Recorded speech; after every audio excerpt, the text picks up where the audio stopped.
soit avec vous. Évangile de Jésus-Christ selon saint Luc.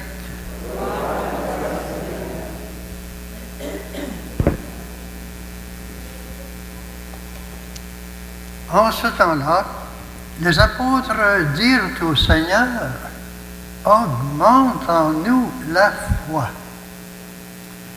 Le Seigneur répondit, « Si vous aviez de la foi, gros comme une graine de moutarde, vous auriez dit à l'arbre que voici, déracine-toi et va te planter dans la mer, et il vous aurait obéi. Lequel d'entre vous, quand son serviteur aura labouré ou gardé les bêtes, lui dira à son retour des champs, « Viens vite prendre place à table. »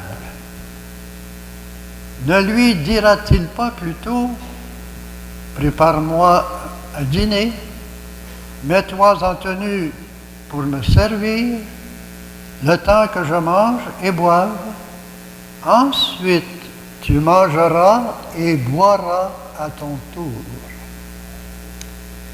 Va-t-il être reconnaissant envers ce serviteur d'avoir exécuté ses ordres?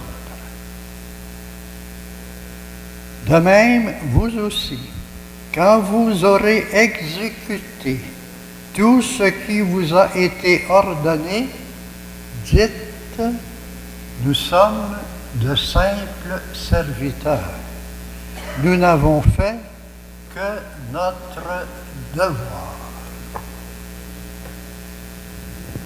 Acclamons la parole de Dieu.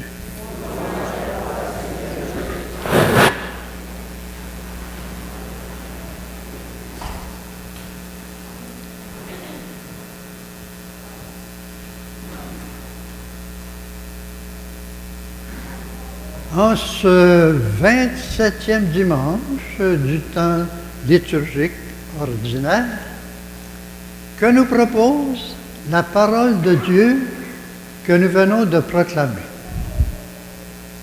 Un mot parcourt les 3 lectures bibliques de ce matin. Il revient même 5 fois. C'est le mot « foi ». La foi, c'est un don de Dieu.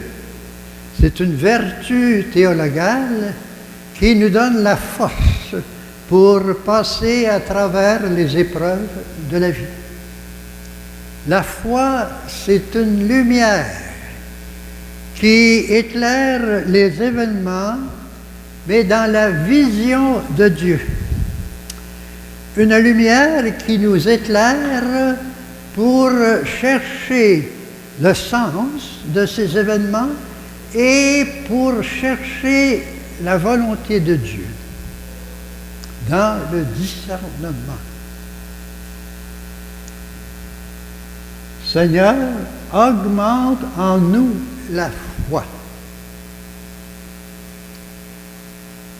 Pour comprendre la première lecture, il faut se mettre dans le contexte de l'exil et de la déportation du peuple juif durant une 50aine d'années à Babylone. Et Habakkuk de se dire, « Pourquoi, Seigneur, me fais-tu voir tant de mal, de regarder la misère? » C'était autrefois. Mais aujourd'hui encore, nous pouvons prendre les mêmes mots. Pourquoi, Seigneur, me fais-tu voir le mal et regarder la misère? Quelle est cette misère qui nous entoure? Que l'on pense à la guerre civile en Irak, à la situation actuelle en Haïti, que l'on pense à tous ces exilés, ces émigrés, et plusieurs meurent dans la mer, noyés, que l'on pense à la violence au sujet des femmes, au sujet des enfants, de la famine, des inondations, et la liste peut s'allonger, et nous n'avons qu'à lire les journaux d'aujourd'hui ou de regarder le bulletin de nouvelles à la télévision. Pourquoi, Seigneur, me fais-tu regarder ce mal? Alors, quelle est la réponse de Dieu? C'est une réponse au niveau de la foi. Le juste vit par sa fidélité. Autrement dit, mets toute ta confiance totale en moi et je serai là pour te sauver, pour te libérer, pour exaucer ta prière. Aujourd'hui, augmente en nous la foi.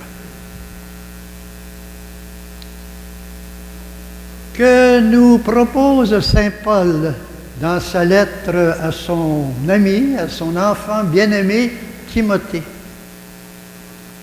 Il nous donne les qualités de la foi, car ce n'est pas dans un esprit de peur que je vous ai donné, mais dans un esprit de force, d'amour, de pondération. Et Saint Paul d'ajouter, garde le dépôt de la foi dans toute sa beauté, avec l'aide de l'Esprit Saint qui nous est donné. Augmente en nous la foi. Et quel est l'enseignement de Jésus dans l'Évangile? C'est le cri, c'est la prière des apôtres. Augmente en nous, Seigneur, la foi. Mais quelle est cette foi? Ce n'est pas une croyance simplement à une doctrine ou à des dogmes. C'est plutôt cette confiance totale que nous donnons au Christ. Et nous nous confions à lui dans la certitude absolue qu'il va nous aider. Et le Seigneur emploie une comparaison qui peut nous paraître exagérée, certainement, et étonnante. Il nous dit, si vous aviez la foi gros comme une petite graine de moutarde, cet arbre que vous voyez, vous pourriez le prendre, le déraciner et le planter dans la mer. Quel est le but de cette comparaison? C'est pour nous dire que même avec un peu de notre foi unie à la puissance de Dieu, l'impossible devient possible. Et imaginons-nous si notre foi elle était plus qu'un petit grain de s'élever, mais très grande, quelle puissance peut se développer en nous. Seigneur, augmente en nous la foi. En ce premier dimanche d'octobre, j'aimerais souligner ce que le pape nous demande, le pape François, lui se passionner de la joie de l'Évangile. Il nous demande de faire du mois d'octobre un mois missionnaire extraordinaire.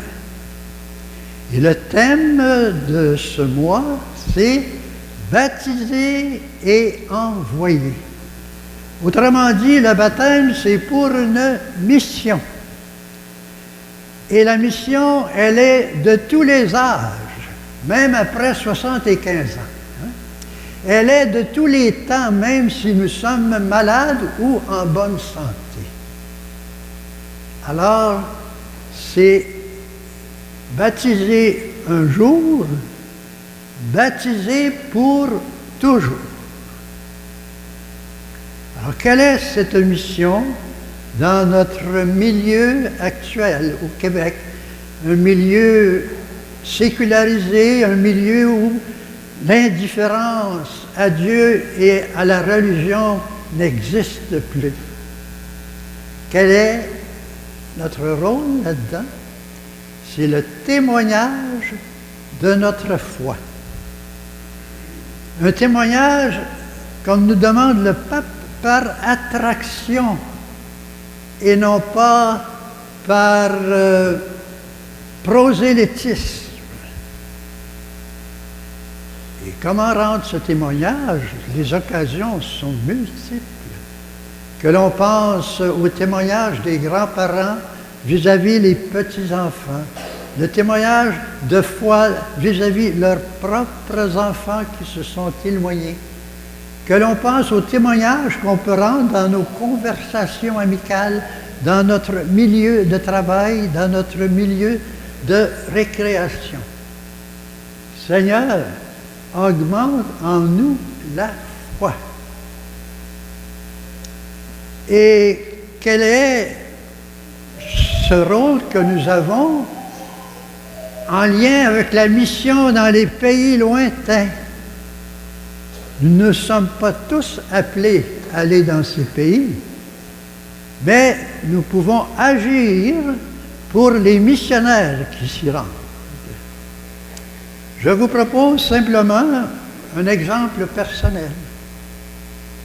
Lorsque j'étais jeune missionnaire en Papouasie-Nouvelle-Guinée et que je marchais des heures et des heures dans la brousse, dans la jungle, pour rejoindre un petit village où encore à cette époque vivaient des cannibales, que je marchais sous la pluie torrentielle ou sous le soleil très chaud et humide, qu'est-ce qui me donnait le courage d'aller jusqu'au bout et de recommencer le lendemain et de recommencer durant 18 ans? Ce n'est pas le goût de l'aventure, c'était uniquement la force de vos prières. Je vous prie de me croire. Vos prières, c'est la force, c'est le courage, c'est l'endurance du missionnaire. Et on peut prier à tout âge et en tout temps. Seigneur, augmente en nous la foi.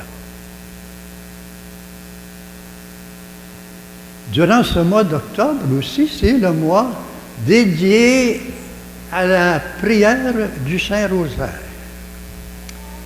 Prier le rosaire, c'est contempler les mystères du Christ avec Marie. Et le pape, le Saint Jean-Paul II, nous a donné un texte extraordinaire, très profond et très riche sur le rosaire. Et il nous propose, je dirais, dans ce livre ou dans cette lettre apostolique, un cheminement marial en 5 étapes. Prier le rosaire, c'est se souvenir, faire mémoire du Christ avec Marie. Prier le rosaire, c'est apprendre le Christ avec Marie, se mettre à l'école de Marie. Prier le rosaire, c'est se conformer au Christ. Montfort nous dirait que Marie est le moule de Dieu. Et prier le rosaire, c'est supplier le Christ avec Marie. Et prier le rosaire, c'est finalement annoncer le Christ avec Marie. Et le pape de nous dire, pourquoi ne prenons-nous pas encore dans la main le chapelet comme le faisaient nos ancêtres pour prier et intercéder? Alors, que retenir de cet enseignement aujourd'hui? Sinon, Seigneur, augmente en nous la foi. Et demandons cette grâce par l'intercession de la Vierge Marie. Elle est la femme de la foi par excellence. Et la première béatitude proclamée dans les évangiles, c'est une béatitude de foi en l'honneur de la Vierge Marie. C'est Élisabeth qui s'écrit « Bienheureuse es-tu parce que tu crois en la parole de Dieu. » Et le Seigneur, de faire la même louange vis-à-vis sa mère. « Bienheureuse es-tu parce que tu as appliqué en toi la parole de Dieu. » Alors demandons cette grâce et exclamons-nous avec les apôtres, « Augmente en nous, Seigneur, la foi. » Amen.